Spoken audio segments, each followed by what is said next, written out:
अस्सलाम वालेकुम everyone, this is your host Shahrukh Ali. और आज हम मौजूद हैं अपने एक और दोस्त के साथ जिनका नाम है सदाकत मिन्हाज साहब। आ, वैसे ये जो प्रोफेशनली जो हैं वो सिविल इंजीनियर हैं, लेकिन जो है आजकल जो इन्होंने एक नया चीज़ हमने सुनी है इनके मुंह से, पर्मा कल्चरलिस्ट, फर्स्ट टाइम। तो आज हम पहले तो ये पूछेंगे इनसे कि क्या चीज़ होती है। इसके अलावा बहुत अच्छे तबीयत के इंसान है, भावलपुर से इनका ताल्लुक है। तो आज जो है सबसे पहले अब ओवर टू सदाकत मिनाज साहब। सर अस्सलाम वालेकुम।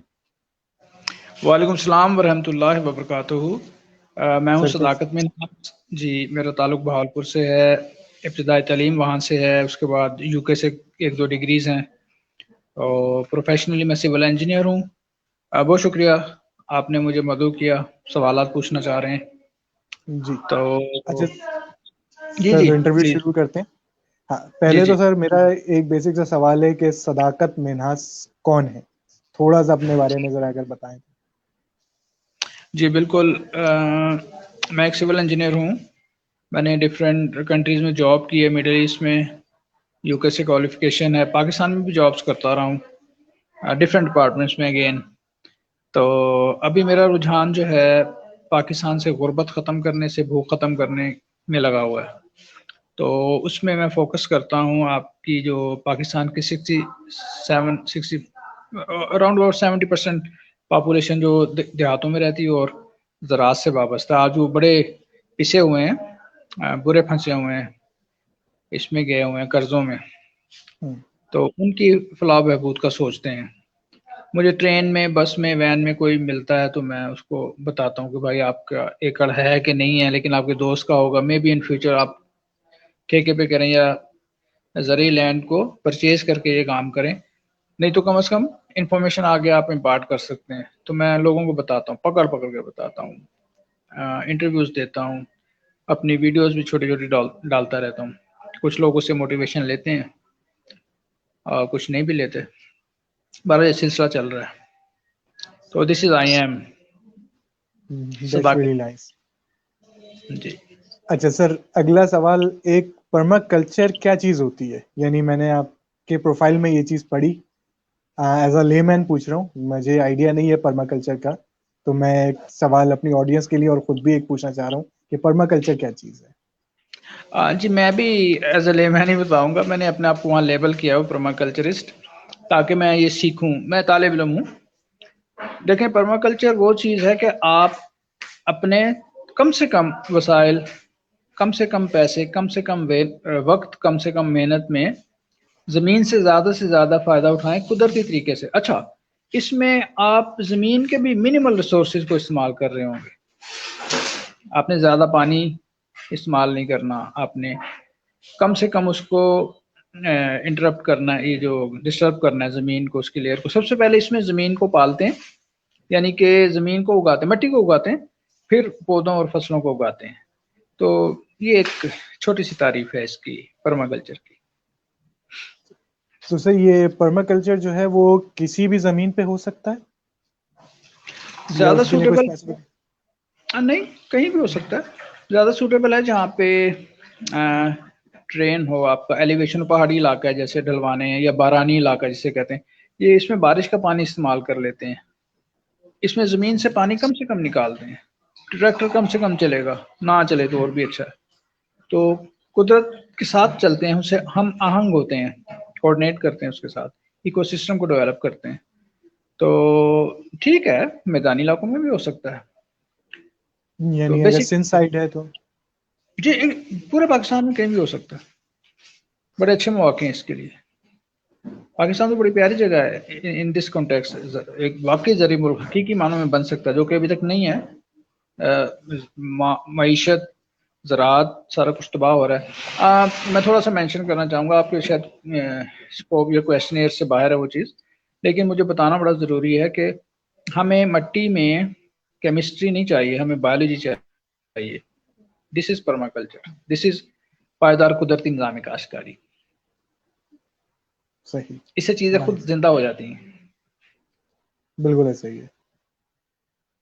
अच्छा सर, एक और सवाल ये पूछना चाह रहा हूँ कि एज ए ठीक फिर है जी। दोबारा, क्योंकि मेरे जी मिट्टी को बिल्कुल हमने बिल्कुल जिंदा सही है। करना होता है। मिट्टी आज मुर्दा हो चुकी है हमारी गलत एक्टिविटी की वजह से, हमारी इमोरल, इलीगल, आप इसे कोई नाम भी दे दें बुरा सा, वो जी, you can name it any bad thing जो फाइन। हमने किया आज के साथ जी। जमीनों के बिल्कुल साथ।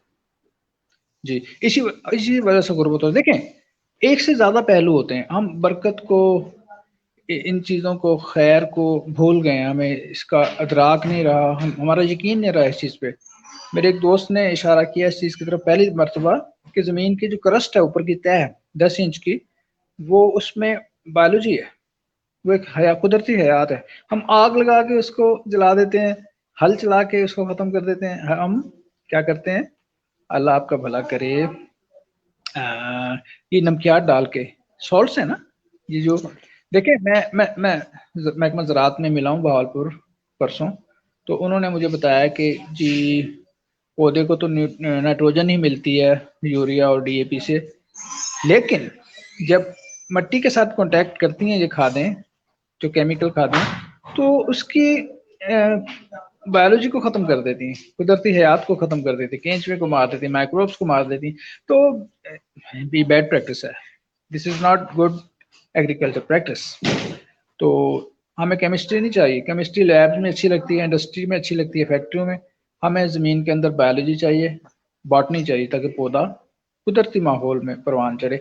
इसी में हाँ, बात वहां से शुरू हुई थी कि जब हम ज़मीनी हयात को मार देंगे तो फिर बरकत की और खैर की तो क्यों करते हैं हम नेचर से। शरीयत में नरमी है, मैं किसी का कत्ल करूं, पैसे दे के जान छूट सकती है, या वो मुझे माफ कर दे पार्टी, लेकिन कुदरत के कवानीन में बहुत सख्ती है, वहाँ बेरहमी है। आप हवा को खराब करें, आप सारे बीमार हो जाएंगे। कोरोना उसकी मिसाल है। आपने मिट्टी के साथ जो खिलवाड़ कर दिया, हम उसको इंजाम उसका भुगत रहे हैं। आज मैं टेक्निकलिटीज में नहीं जाऊंगा, मैं नहीं बताऊंगा कि वो फॉर्मेट कैसे होता है, वो तरीके कैसे होते हैं, लेकिन आज जरा डिस्कशन जर्नल सी रहे तो अच्छी बात है। तो ये पॉइंट आउट चीज़ें करना इंतहाई ज़रूरी है कि हमें केमिस्ट्री नहीं, बायोलॉजी की ज़रूरत है, बॉटनी की ज़रूरत है ज़मीन में। आप बायोकेमिस्ट्री सारी अपनी लैब में रखें, मट्टी में ना मिक्स करें उसको, लोगों की ज़िंदगी से ना खेलें और मट्टी को मुर्दा ना करें। ये मेरी रिक्वेस्ट है किसानों किसानों को तो पता नहीं ना। अब मैं और आप गुफ्तगू कर रहे हैं, थोड़ा सा लेवल डिफरेंट होता है, पढ़े लिखे लोग हैं। वो जो बाशऊर होता है, वो कहते हैं ना, खंजर चले किसी और पे तड़पते हैं हम, मीर सारे जहाँ का दर्द हमारे जिगर में है। तो अकल ना हो तो मौजों ही मौजा, पंजाबी की भी कहावत है, जिसको समझ बूझ हो सारी वरीज उसी के लिए। तो हम थोड़ा वरी करते हैं। मैं कोई इंटेलेक्चुअल, मैं कोई एग्रीकल्चर ग्रेजुएट नहीं हूँ, मैं दानश्वर नहीं हूँ, मैं रिसर्चर स्कॉलर नहीं हूँ, मैं एक तालिब इल्म हूँ। मुझे जो चीज़ पता चलती है, मेरे उस्ताद बड़े अच्छे हैं, बड़े काबिल हैं, ये उन्हीं की मेहरबानी है कि मैं चल फिर रहा हूँ उतार हूँ, रेहान अल्लाह साहब की मोटिवेशन से यहाँ तक पहुँच गया। और उस्तादों से पूछता हूँ, मुझे कोई बात नहीं पता चलती, मैं उनसे पूछ के बताता हूँ लोगों को। मैं कहता हूँ मैं उनसे पूछ के बताऊंगा, उनको डायरेक्ट भी कर देता हूँ, लोगों से मिलवा देता हूँ। तो this is what going on, this is me. आपने मेरा तारुफ पूछा तो वो भी साथ साथ चल रहा है। बिल्कुल। अच्छा सर, ये बेसिकली एक वर्ड आजकल हम सुन रहे हैं, ऑर्गेनिक फार्मिंग। तो is it something resemblance to that, या बिल्कुल एक अलग चीज है वो? जी बेटा, ऐसा है कि सबसे बुरी फार्मिंग तो आजकल हो रही है जिसकी हम प्रैक्टिस कर रहे हैं, जहरीली काश्तकारी। मैं तो खुले लफ्ज़ों से कहता हूँ। उसके बाद लोगों को शऊर आना शुरू हुआ, इंडिया से भी कुछ चीज़ें चली, ऑर्गेनिक फार्मिंग। ऑर्गेनिक ठीक है, मानते हैं हम इसमें वो जहरीली स्प्रे और खादें इस्तेमाल नहीं करते, लेकिन ये भी गोबर को इस्तेमाल कर रहे होते हैं, या कंपोस्ट बना के, और ये खरीद के या बना के देसी खादें इस्तेमाल कर रहे होते हैं, जो ठीक है, कुदरती हैं। अब जो मैं बात करने जा रहा हूँ वो है पायदार कुदरती निज़ामी काश्तकारी, इंग्लिश में आप कह लेंगे सस्टेनेबल नेचुरल फार्मिंग सिस्टम।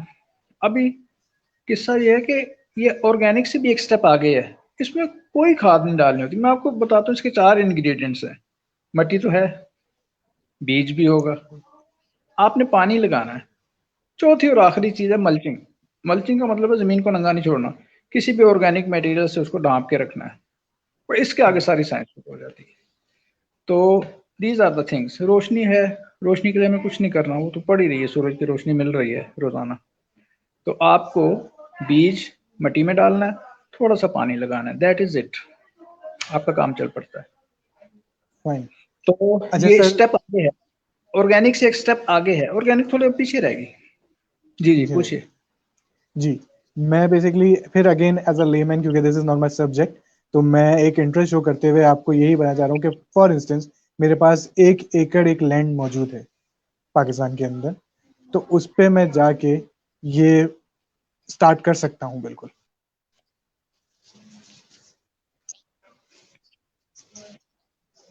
आपको मेरी आवाज आ रही है सदाकत साहब?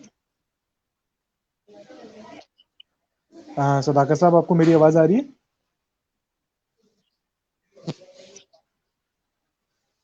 जी, आपको मेरी आवाज एक आ रही है एकड़ के सदाकत साहब? देखिए, इसमें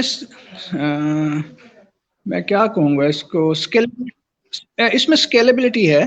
मैं आपको बताता हूँ, अगर आपके पास 1 एकड़ है, आप ओन करते हैं या आपने किराए पे लिया हुआ है, आपको मैं रिकमेंड करूंगा स्ट्रांगली, आप यहाँ पे अडॉप्ट कीजिए माइक्रो फार्मिंग। अगर 1 से 5 एकड़ है तो आप माइक्रो फार्मिंग और परमाकल्चर करें, मिक्स कर सकते हैं आप, इन दोनों को कंबाइन करेंगे। अगर आपके पास मुरब्बों में जमीन है, thousands of acres, hundreds of acres, फिर आप क्या करेंगे, आप पायदार कुदरती निज़ाम काश्तकारी अपनाएंगे। स्टिल चॉइस आपकी होगी कि आप इन तीनों को कुछ परसेंटेज कितने एरिया पे आपने और मियाँ बाकी का तरीका अपनाना है, परमाकल्चर करनी है, फूड फॉरेस्ट बनाने हैं, बड़ी फसलें लगानी है, या माइक्रो फार्मिंग करनी है। तो इट टोटली डिपेंड्स। हाँ, अगर आप 1 एकड़ की बात कर रहे हैं, फाइन, इस पे सारी चीज़ें हो सकती हैं।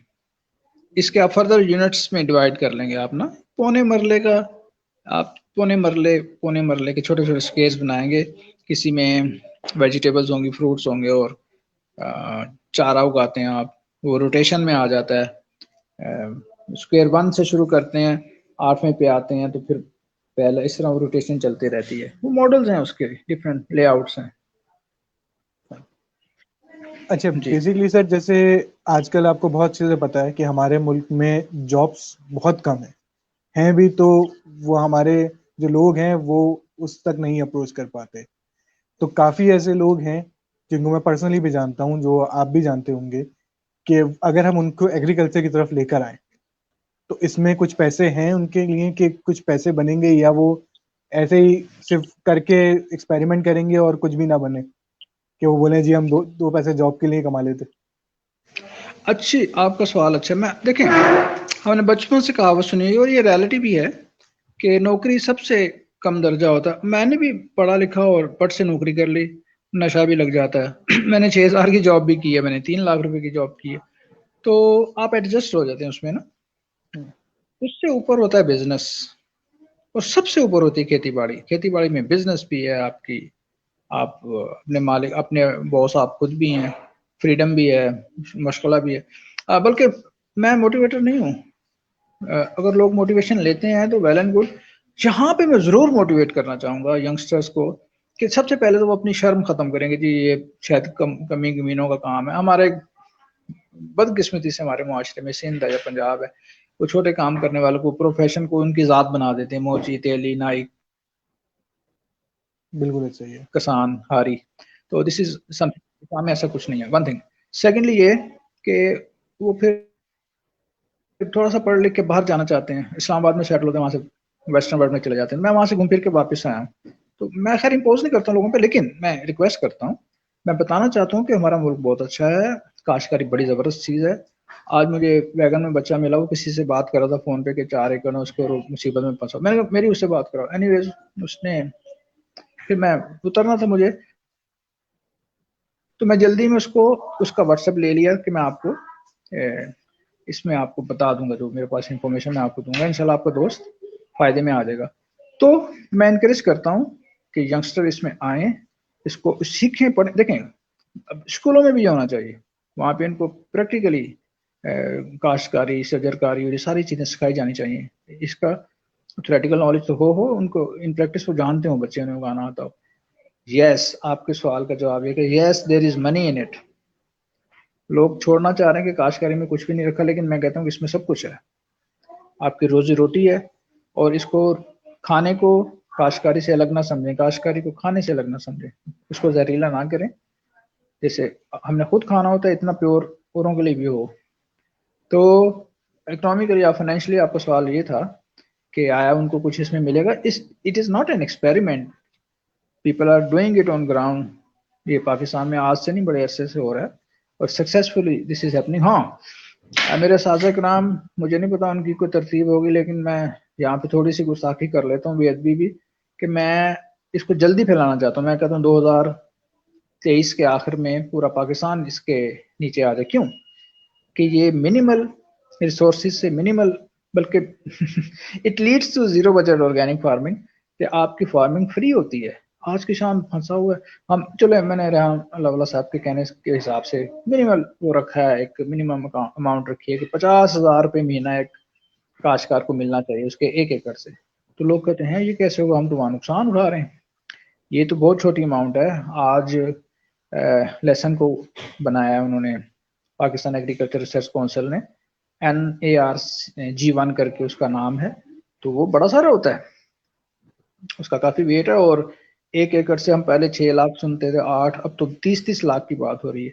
ये चले 3 महीने की फसल इसको मान लेते हैं, 2-2.5 महीने की होती है। 3 महीने में 30 लाख रुपए है तो 10 लाख रुपए महीने का बनता है। समझ रहे हैं आप? बिल्कुल समझ तो गया। This is an enormous good good amount. तो हाँ, हम डेफिनेटली कहाँ सेंस बैठे? में। आप अदरक की बात कर लें, वो एक कनाल में लगाए ना, ये 20 मरले होते हैं पाकिस्तान में, पंजाब में। तो उसमें मैं सुनता हूँ 40-40 लाख की बात हो रही। चलें आधा भी कर लेंगे तो 20 lakh is still big money. आप ऐसी चीजें उगाएं, थोड़ी उगानी पड़े, आपको प्रॉफिट ज्यादा हो। इसबगोल है, कलौंजी है, अजवाइन है, स्पाइसेस की तरफ आ जाए। आप क्यों कपास उगाते हैं? कपास खानी होती है हमने, मुझे नहीं पता। बहुत जगह मैं मुझे मेरे अच्छे मुखलिस दोस्त मना करते हैं कि आप हर वक्त जली कटी करते हैं, आपके चेहरे पे सख्ती होती, मुस्कुराया करें, हंसा करें, ताकि लोग आपसे मोहब्बत करें, कुछ सीख भी लें। चले आज आपकी वजह से, आपकी इस प्लेटफॉर्म से मैं जरा खुशगवार मूड में सारी बातें बताऊं, भले कितनी कड़वी हों। देखें बेटा, बात यह है कि गंदम कपास कम कर लें, अपने लिए उगा लें। आपको डंडे पड़ रहे हैं वहाँ पे काश्तकारों को, मुझे तो ये दर्द भी आता है। कपास ना उगाएं। फिर उगाने के भी तरीके होते हैं कि इन मिक्स इंटरक्रॉपिंग करें, इंटीग्रेशन होनी चाहिए, मिक्स करें क्रॉप, सेग्रीगेट ना करें, क्योंकि उससे बीमारी एक दफ़ा आती है तो सारी को पड़ जाती है, सब तबाह हो जाता है। फिर यह है कि हम जब यूरिया शूरिया डालते हैं तो खुद ही कमजोर कर रहे होते हैं पौधे की इम्यूनिटी को। पौधा और इंसान एक ही मिसाल है, हम अच्छी चीजें खाएंगे बीमार नहीं होंगे। इस तरह पौधे को कुदरती नेचुरल एनवायरनमेंट में परवान चलाएंगे, वो मजबूत होगा, उसको बीमारी नहीं आएगी। बीमारी पड़ेगी लेकिन उस पर असर नहीं करेगी। तो आपको स्प्रे नहीं करना पड़ेगा, आप जहर से भी बच गए, खर्चे से भी बच गए। आप देखिए जो हम तरीके लेके बैठे हुए हैं ना, पर्माकल्चर, माइक्रो फार्मिंग, और ये क्या होती है पायदार कुदरती निजामी काश्तकारी, इसमें आपने 5-6 चीजें नहीं करनी होती, ना ना करके मिनिमल चीजों पे आप कम से कम एफर्ट्स, आपने सिर्फ पानी देना होता है। आप हल नहीं चलाएंगे, आप बीज कम डालेंगे, आप पानी कम डालेंगे, आप यूरिया नहीं डालेंगे, आप स्प्रे नहीं करेंगे, आप DAP नहीं डालेंगे, क्या चाहिए आपको? अब आज का किसान बहुत गलत कर रहा है। मैं तो पूछता रहता हूँ, सर्वे मेरा चलता रहता है कि सारा खर्चे करके 50,000 रुपये भी खर्च करते हैं 1 एकड़ पे, फिर उसका किराया भी देना होता है। तो 25 से 28 मन ऑन एवरेज गंदम उठा रहे थे। भाई आप सारे खर्चों को स्किप करें, आप थोड़ा सा खर्चा करके 3.5 किलो बीज से, वरना ये 60 किलो 80 किलो बीज डाल रहे होते हैं, थोड़े से बीज से आप 40 मन गंदम उठा सकते हैं। अब मैं सारी बातें बताता हूँ, फिर भी वो पूछते हैं अगर नुकसान हो गया तो। ओ खुदा के बंदो, आप नुकसान की काश्तकारी करते ही चले जा रहे हो, you are doing it already. अच्छा, जी जी। अब आप एक आधा नुकसान उठा भी लेंगे तो बाकी आपकी जमीन जिंदा होने वाली है, 3 साल तक तो मुकम्मल जिंदा हो जाती है, वो 3 गुना फसल हो जाती है। तो बड़ी अच्छी चीजें आने वाली हैं अगर इस पर थोड़ा सा गौर करें। कुछ लोग समझते हैं, कुछ नहीं, बिल्कुल भी नहीं समझते। तो ये तो वही नबी को जो अल्लाह ने कहा था ना कि आप तबलीग करते जाएं, हदायत मैंने देनी है, तो हम उसी पे अमल कर रहे हैं। कम अज कम मैं कर रहा हूँ, मैं इसको जल्दी फैलाना चाहता हूँ।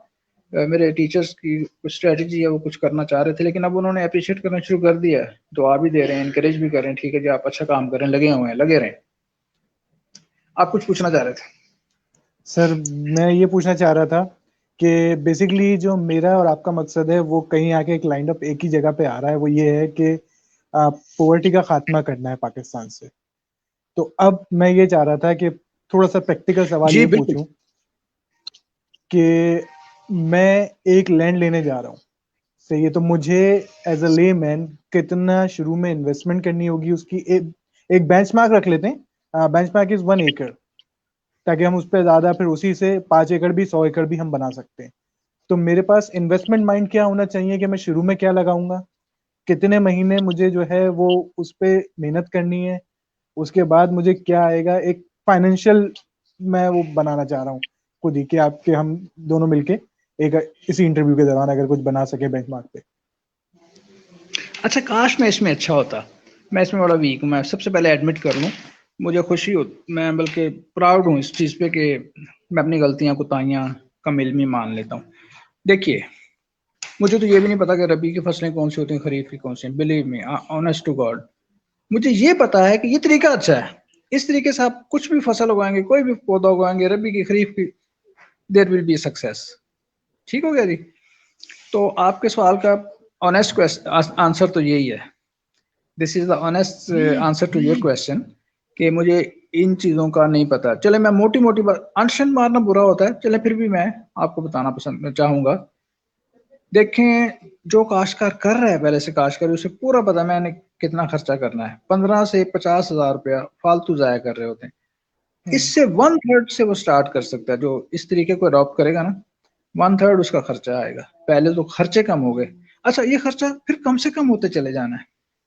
आने वाले वक्तों में ये फ्री काश्तकारी की तरह, अगर आप गंदम ही उगाते रहे ना, चले मैं मिसाल दे रहा हूँ, तो आपने उसी में से बीज निकाल लेना थोड़ा सा।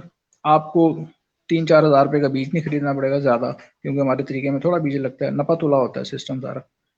तो आपने सिर्फ पानी देना है।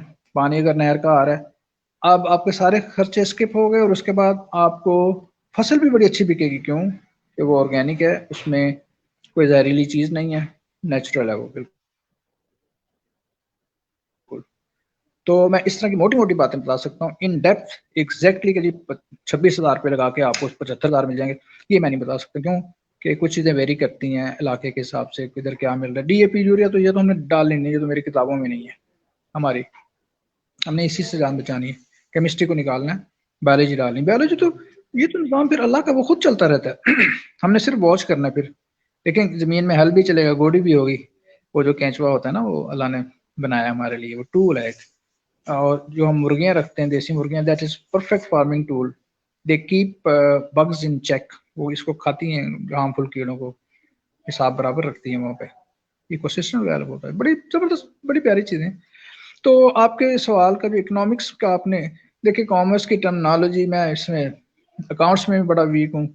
तो मुझे एक चीज़ अच्छी लगी है और मैंने इसको बताना शुरू कर दिया लोगों को, यार इस तरीके पे आ जाए, उसके बाद बाकी चीज़ें उन्होंने खुद करनी है। थोड़ा अपना भेजा इस्तेमाल करना है। सॉरी टू से, कभी कभी मेरे अल्फाज हार्श हो जाते हैं, लेकिन दिल से नहीं है अभी। तो मैं आपको ऐसा हार्ड एंड फास्ट रूल नहीं दे सकूंगा कि जी आप इतने रुपए लेके आ जाइए तो इतने कमा लेंगे। वो फिर ट्रायल एरर पे भी है। देखिए, आपका पॉइंट उधर जा रहा है। लोग जैसे कहते हैं कि जी अगर नुकसान हो गया, आप बिजनेस करते हैं, आपको नफा नुकसान होता रहता है, ओवरऑल आप फायदे में रहते हैं। मुलाजिम पेशा से आप ज्यादा कमा रहे होते हैं, वन थिंग। फिर नुकसान इंसान को याद रहता है। अब इसमें अगर खुदा ना खास्ता कोई ओले पड़ जाएं, कोई सैलाब आ जाए, वो तो मैं नहीं कह सकता हूँ।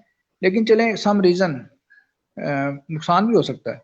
या चलें, शुरुआत में नुकसान हो सकता है कि आपने अभी ज़मीन मुर्दा से, उसकी वजह मुझे बतानी पड़ेगी कि मुर्दा ज़मीन हमने कर दी है। मुर्दा ज़मीन से कोई फसल नहीं होती अनटिल अनलेस उसमें और यूरिया डालें और डीएपी, ये सारे केमिस्ट्री डाल दें। लेकिन वो नेचुरल नहीं होती ना, फिर देसी मुर्गी और ब्रायलर वाली मिसाल सामने आ जाएगी।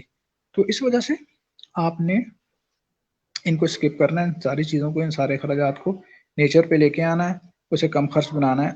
और आइंदा आने वाले वक्तों में वो बढ़ेगी, उसकी स्ट्रेंथ, उसकी ताकत वो कुदरती निज़ाम पे आ जाएगी। आपने हल भी नहीं चलाना, आपका ट्रैक्टर का डीजल का वो वियर टियर ड्राइवर का खर्चा सब बच जाता है। तो इस चीज़ को समझने की ज़रूरत है। कुछ लोग समझते, बड़े अनपढ़ किसान भी मेरी बात को उन्होंने मतलब सेकंड किया है। अब मुझे नहीं पता, मैं मिल के चला जाता हूँ आगे, फिर वो पता नहीं वो इसको अमली तौर पे करते भी हैं कि नहीं करते हैं। तो बहरहाल मेरा पैगाम है, मेरी कोशिश है दूर तक जाए। और मैंने अगर आपको बता दिया तो आप इसको फैलाएं, साथियों को अपने बताएं। चलें, आज ये बात और सुन भी रहा होगा और बाद में भी इंटरव्यूज देखेंगे लोग, तो इसको फैलना चाहिए। आप 10 लोगों को बताएं, 10 लोग जो आगे 10-10 को, बल्कि 10,000 को बताएं। मैं तो इस कोशिश में भी रहा हूँ कि हर सूबे में, हर डिस्ट्रिक्ट में एक इसका मॉडल फार्म हो, पायलट प्रोजेक्ट हो, तरबियत गाह हो, जिसमें लोग जाके देखें, सीखें। देखने से आप बड़ी जल्दी सीख जाते हैं, समझ लेते हैं, यकीन भी आ जाता है। तो सिर्फ सरगोदा में है, चिनौट में है, और आपके जंग में है।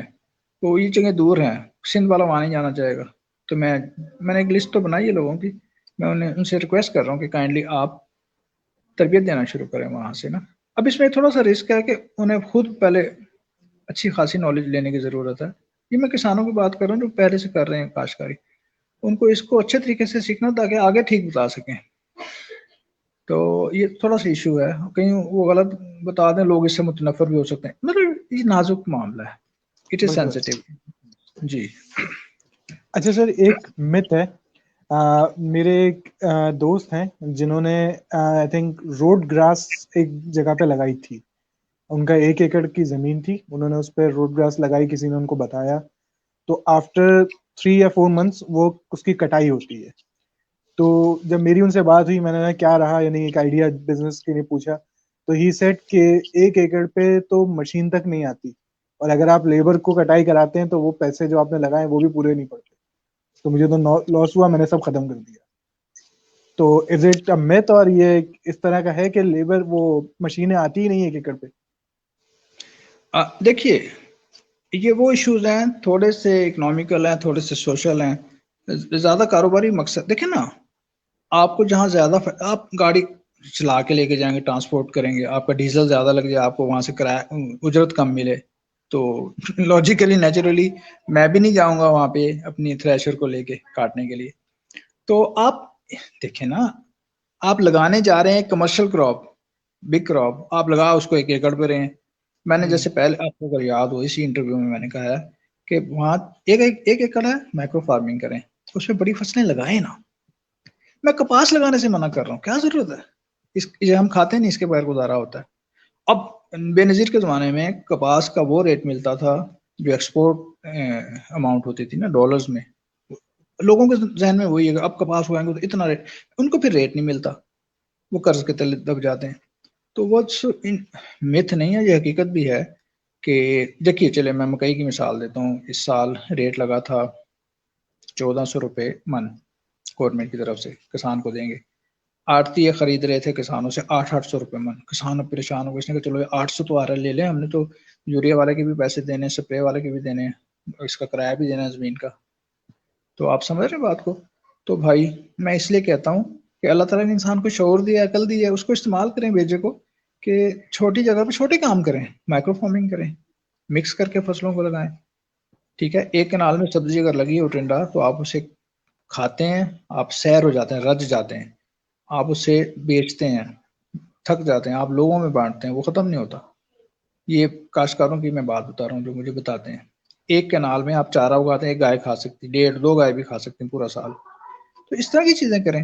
माइक्रो फार्मिंग मुझे बताना पड़ेगा, थोड़ी सी बकरियां, एक गाय, 1 एकड़ की बात हो रही है, उसमें कुछ खरगोश, कुछ मुर्गियां, कुछ बत्तखें, छोटे से 2 फिश पॉन्ड बना लेंगे, मछलियां रखेंगे उसमें, बी हाइव, शहद के छत्ते रखेंगे, इसमें आप 500 किस्म की सब्जियां और फल लगा सकते हैं ऑर्गेनिक, और सिलसिला चलता है। आप अपनी कंपोस्ट बनाते हैं, सारा कुछ इसमें, 5-6 अफराद तो इसमें रह सकते हैं, सर्वाइव कर सकते हैं, they can live on it, उन्हें कुछ और करने की जरूरत नहीं है। इन चीज़ों को बेच के जो पैसे आते हैं उससे गंदम लेके आप आटा लेके खाना उसका खा लें। अगर आप पूरे साल की सब्जियां आपको वहां से मिलती हैं, रबी खरीफ की, गर्मी सर्दी की, तो वहाँ कमी नहीं होती है। साय में उगने वाला अदरक है, वो आप उगा सकते हैं वहाँ पे, पेरिनियल पौधे भी हैं खाने पीने वाली चीज़ों के। तो ये नॉलेज फिर गेन, इस आपकी 30 मिनट की गुफ्तगू में तो मैं एक टॉपिक भी कवर नहीं कर सकता, ये तो जनरल डिस्कशन हो रही है ना सारी। बिल्कुल तो बिल्कुल सही। तशमीत रह जाती चीज़ें, शराबी नहीं होती, सेटिस्फेक्शन नहीं होती। तो ये तो एक इंट्रोडक्शन है खाली हल्का फुल्का के जी। मैं बता सकता हूँ कि 3 निज़ाम काश्तकारी हैं, एक परमाकल्चर है, एक माइक्रो फार्मिंग है, एक पायदार कुदरती निज़ाम काश्तकारी। आपको ये तीनों आने चाहिए ताकि आप फ्लेक्सिबल हो, आप डिसाइड कर सकें अपनी चॉइस पे कि मैंने कितने पोर्शन पे ये करना है, या इन दोनों को कितने तनासुब से मिलाना है, परसेंटेज क्या होगी इन तीनों की, वॉइस मतलब जो भी होता है। तो अच्छा सर, ये लोग, कोई जी, आप बोलिए। हाँ, मैं आई एम डन। सर, अगर मेरा एक अगला सवाल ये है कि अगर मेरे फ्रेंड लिस्ट में से या कोई फ्रेंड्स ऑफ फ्रेंड्स में से ये इसमें इंटरेस्टेड होता है इस वीडियो में और आपसे हेल्प लेना चाहता है, तो उसका क्या तरीका होगा? मैंने फेसबुक पे अपने नंबर दिए हैं, व्हाट्सएप नंबर, और मैं ग्रुप्स में भी डालता रहता हूँ जो इंटरेस्टेड होते हैं। बल्कि मैं तो अपनी जान फिर छुड़ा लेता हूँ, उनको ग्रुप में डाल देता हूँ, वहाँ टीचर से सवाल जवाब करते हैं, मेरे टीचर से पूछते हैं। तो मैं अगर कह दूं जी फेसबुक पे मेरा सॉरी यूट्यूब चैनल है सदाकत मिन्हास के नाम से, वहाँ कोई नहीं जाना चाहेगा। फिर मैंने सबसे पहला कदम ही ये उठाया था कि मैंने वन ऑन वन फोन पे बात करनी शुरू कर दी लोगों से ना, तो उन्होंने ज्यादा अच्छे तरीके से सीख जाते हैं। लेकिन मैं 22 करोड़ आवाम को कैसे सिखा सकता हूँ? इसलिए मैं कहता हूँ लोग इतना अच्छा सीखेंगे आगे, फिर वो मल्टीप्लाई करें ना, मल्टीप्लेक्सिंग होनी चाहिए, स्प्रेड हो। तो बल्कि आपकी भी एडवाइस मुझे चाहिए, आप मुझे बताएं। एक तो मुझे बताएं, दूसरा आप इसके लिए थोड़ा एक्टिव हो जाएं। यार एक बड़ी अच्छी चीज है जो गुर्बत खत्म करने वाली, किसानों की भूख खत्म करने वाली। अच्छा, जो यूएन के 16 गोल्स हैं, ये सात आठ SDGs जो गोल्स, है। हाँ जी, ये 7-8 गोल्स को एड्रेस कर रही होती है हमारी ये वाली एक हरकत। ये जो आप चलें माइक्रो फार्मिंग को पकड़ लेना, ये गुर्बत भी खत्म कर रही होती है, ये माहौल भी अच्छा कर रही होती है, living on a ground, over the ground, जो भी मुझे सारे याद नहीं है। तो अंडर द ग्राउंड और पुअर्टी और हैंगर सब खत्म कर रही होती है सर। क्वालिटी ऑफ लाइफ, फिर क्लाइमेट चेंज, बस क्या बताऊं आपको, एक जरा सी हरकत से आपको इतने फायदे अच्छे होने वाले हैं। आपका ज्यादा से ज्यादा रकबा ज़ेरे काश्त आएगा पाकिस्तान का, उसमें जंगलात लगेंगे। जब 35% जंगलात हो जाएं किसी मुल्क के एरिया के, तो वो मुल्क तरक्की कर जाता है इकोनॉमिकली, बारिशें होती हैं वहाँ पे, हालात अच्छे हो जाए। अब देखें ना गर्मी कितनी होती है पंजाब में, इतनी सड़ी गर्मी पड़ती है, भाग के कोयटा चला गया, वहां से सर्दी से भाग के आना पड़े, वो अलग बात है। तो ये वाली बात है कि इस एक चले इन 3 कुदरती तरीकों से आप पाकिस्तान के, यार आप समझ लेंगे पाकिस्तान के सारे मसाइल इन्हीं से हल हो सकते हैं। यूएन कहती है कि दुनिया की गुर्बत खत्म करें, मैं कहूँ जी पाकिस्तान के लेवल पे आ जाएं, पाकिस्तान में फिर खसूसन इस तबके के ऊपर आ जाएं, काश्तकार, इनकी गुर्बत खत्म हो सकती है, जो कि इस वक्त पिसे हुए हैं, बुरी तरह से मारे जा रहे हैं। देखें उनका एक कसूर जरूर है, वो चेंज नहीं होना चाहते। वो अब लोग कहेंगे जी आप शिकवे शिकायतें ज्यादा करते हैं, सिखाते कम है। ये बातें भी जरूरी है ना, आपके इंटरव्यू का मकसद भी यही है, कुछ चीजें सामने आए। वो लोग कहते हैं जी चेंज नहीं होना चाहते, पहला उनका कसूर ये है, हालात से मुताबिक है, वो उनको थोड़ा सा आना भी हमें एक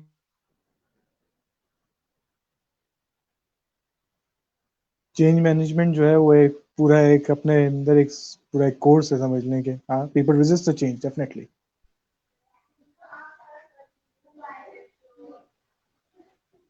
सरदार साहब, आपको मेरी आवाज आ रही है?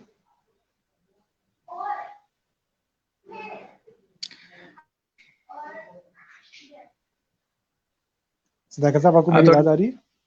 हाँ अब आ रही है। थोड़ी देर के लिए हम दोनों गायब हो गए थे, तो मैं खामोश हो गया, मुझे नहीं पता था अब क्या होने वाला। नहीं, मैं बस बोल यही बता रहा था कि पीपल रेजिस्ट टू चेंज, ये तो एक नेचुरल है। नहीं जी नेचुरल है, बिल्कुल। तो उनको चेंज होने की जरूरत है, तो वो इन चीज़ों को समझते नहीं है। चलो अब मैं शिकायत नहीं करूंगा, बल्कि बस मेरा पैगाम कुछ ना कुछ पहुंच गया लोगों तक। मेरी एक बड़ी प्रैक्टिकल अप्रोच है कि मैंने वन ऑन वन लोगों को बता के बड़ी कोशिश की है कि इसको ज़्यादा से ज़्यादा लोग समझें और ये फैल जाए किसी तरीके से, 2003 के एंड तक सारा पाकिस्तान इसकी लपेट में आ जाए, इसके अंडर आ जाए, पायदार कुदरती निज़ाम काश्तकारी, जो कि मुफ्त है, जो कि आसान है, जिसमें आपको बहुत कम कुछ करना पड़ता है और आपको मैक्सिमम कम से कम लागत में ज़्यादा से ज़्यादा फायदा होने वाला हो जाता है, लोग कर रहे हैं। देखिए मैं एक मिसाल देना जरूर चाहूंगा, गन्ना हम ऑन एवरेज मुश्किल से 6, 7, 800 मन उठाते हैं। जब आप जमीन को इसके ऊपर ले आते हैं, तीसरे साल में आपको 3000 मन गन्ना मिलता है। 1 एकड़ की बात हो रही है, एकड़ को हम यूनिट रखेंगे ना इस सारे मामले में, बिल्कुल तो बेंचमार्क चार है। 4 गुना ज्यादा फसल हो जाती है।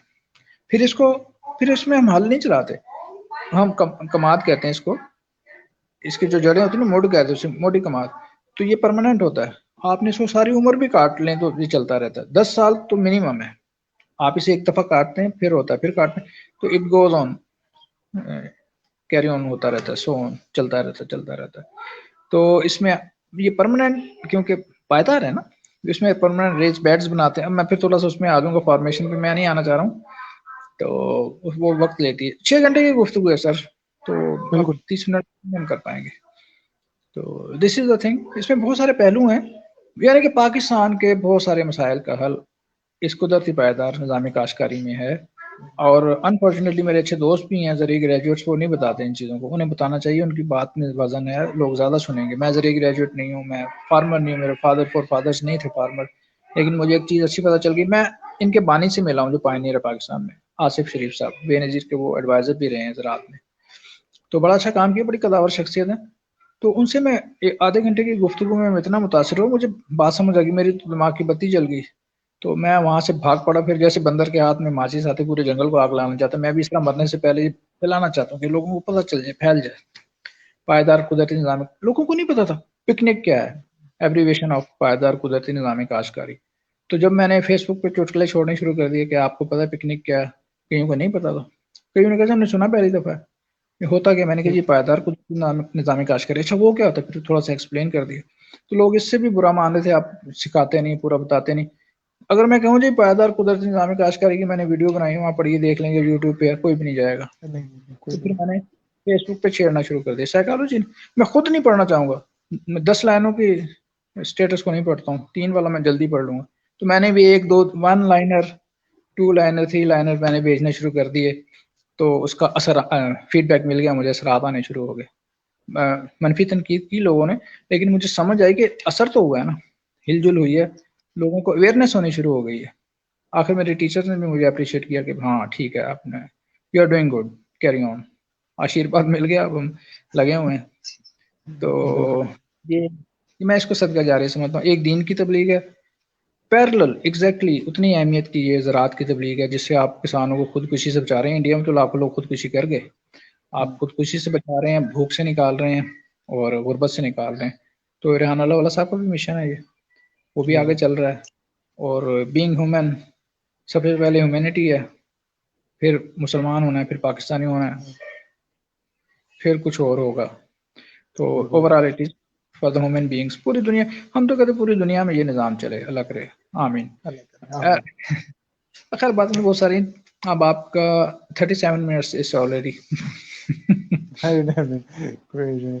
तो बहुत बहुत मजा आया आपसे बातें करके। इनफैक्ट मैं तो एक डिटेल इंटरव्यू और रखना चाहूंगा आपसे कि इस पे हम जो है अपने यंग जनरेशन को लेकर आए, उनको समझाएं कि एग्रीकल्चर में बहुत चीजें हैं एज कम्पेयर टू जॉब, और डिफरेंट चीजें जो ये कर रहे होते हैं, तो उसमें एग्रीकल्चर पे आए और अपने मालिक, खुद बी योर ओन बॉस कहते हैं ना।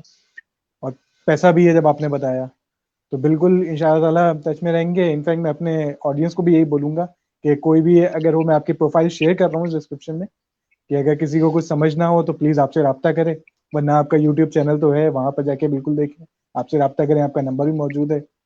सर बहुत शुक्रिया आपके टाइम का, बहुत अच्छा लगा आपसे बात करके, एक नई चीज़ जानने को मिली, नई चीज़ समझ आई। ठीक है, बहुत शुक्रिया, thank you, Allah you Hafiz. Welcome, Allah Hafiz.